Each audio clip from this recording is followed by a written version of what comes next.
هر ورځ میلمه یي هر ورځ میلمه یي طالبانو. دا خو څه کوي طالبانو چې وړکی میلمه یي طالبانو، غټ سړی میلمه یي. قسم په الله که د الله دپاره میلمه کي که نه چې د پلار زوی یم سي.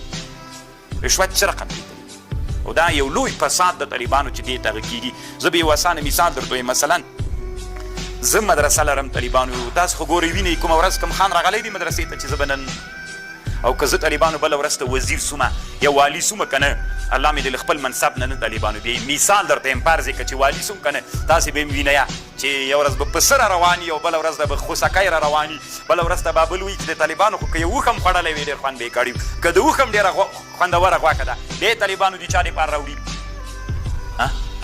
رشوت ته. نو چې رشوت سو طالبانو نو ولې دې ته زمینه مساعده کېږي چې نن الله عز وجل نو طالبانو بیا به د دې علم تقوا نو چې چې سړی په رشوت باندې ټول لوی سي. هېڅ باک په دې نشته طالبانو چې الله عز وجل که موږ تاسې مدرسه غریبه کړې ده طالبانو یا نور هغه دیني مدارس، خو رشوت خو نه خورئ کنه.